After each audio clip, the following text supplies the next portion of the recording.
एक मेरी विशेष विनम्र प्रार्थना है,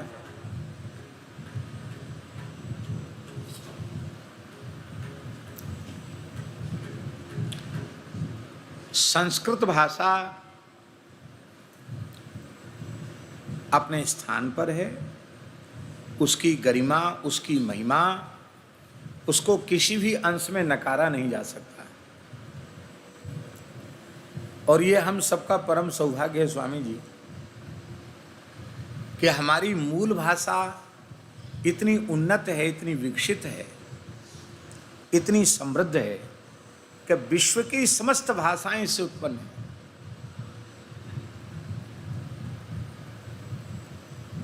और इतना ही नहीं, इसका व्याकरण इतना अधिक विस्तृत है, समृद्ध है कि पूरे संसार में किसी भाषा का इतना समृद्ध व्याकरण नहीं है जितना समृद्ध व्याकरण संस्कृत का है। शब्द की मूल प्रकृति क्या है और उस प्रकृति के रूप में जो वह शब्द है उसका अर्थ क्या है, फिर प्रत्यय होने पर उसका क्या अर्थ हो गया, उपसर्ग लगने पर फिर उसकी क्या विशेषता हो गई।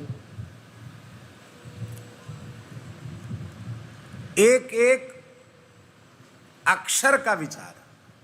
बताओ संसार में किसी भाषा में 18 प्रकार का आ होता हो तो बताओ। आज विश्व संपर्क की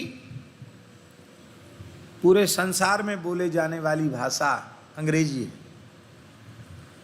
संसार की सबसे अव्यवस्थित भाषा।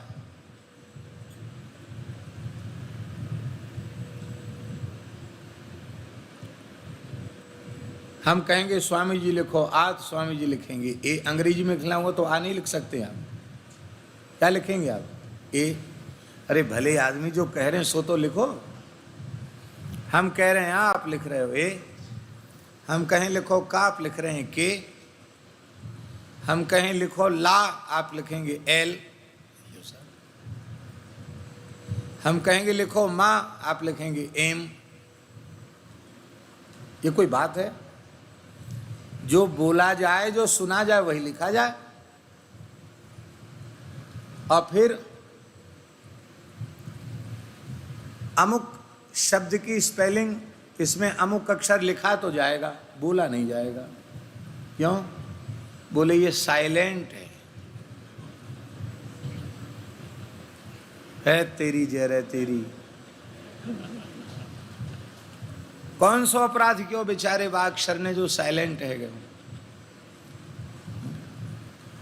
लिखा कुछ जा रहा है, बोला कुछ जा रहा है। पर भाग्यशाली हैं हम लोग जो ऐसी पवित्र भाषा हमारी, हमारे पूर्वजों की, हमारे देवी देवताओं की भाषा है जिसमें आ इत्यष्टादश भेदा, आकार के 18 भेद हैं। 18 प्रकार का आ है स्वामी जी। दुनिया के किसी व्यक्ति ने इतना चिंतन किया हो तो बताओ। हमारे यहाँ 18 तरह का आ है, आप लोगों को बताओ।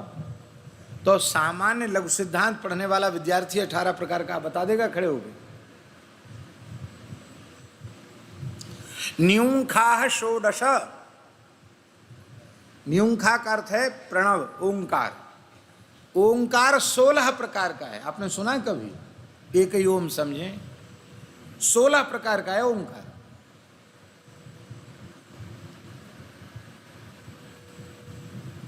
और धन्य है हमारी भाषा जिसका प्रत्येक शब्द परब्रह्म का बोधक है। श्री चैतन्य लीला में क्या आता है? महाप्रभु जी जब बहुत ऊंची प्रेम की, महाभाव की अवस्था में, वो तो हैं ही हैं, लेकिन लीला में जब वो अवस्थित हुए और विद्यार्थियों को पढ़ाते तो क्या कहते हैं कि संपूर्ण शब्दों का अर्थ श्री कृष्ण है, सारी धातुओं का अर्थ श्री कृष्ण है, सारी प्रत्ययों का अर्थ श्री कृष्ण है, शब्द की मूल प्रकृति भी श्री कृष्ण है। ये क्या है? ये पागलपन है क्या? ये पागलपन नहीं है, ये हमारी भाषा का सर्वोच्च सिद्धांत है। इतना समझ में आ गया तो ठीक से आपने पढ़ा, नहीं तो कुछ नहीं पढ़ा। अक्षर शब्द का अर्थ ही परमात्मा है।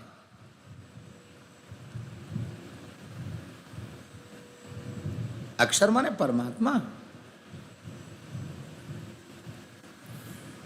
इसलिए हमें संस्कृत भाषा अवश्य पढ़नी चाहिए, विधिवत गुरुजनों के चरणों में बैठकर व्याकरण आदि शास्त्रों का अध्ययन करना चाहिए।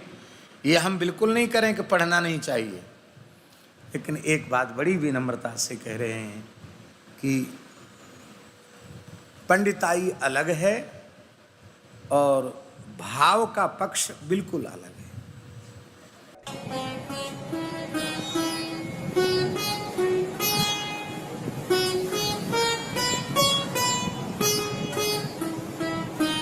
श्री सीताराम। प्रतिदिन सत्संग एवं दर्शन के लिए श्री महाराज जी के ऑफिशियल चैनल को जरूर सब्सक्राइब करें।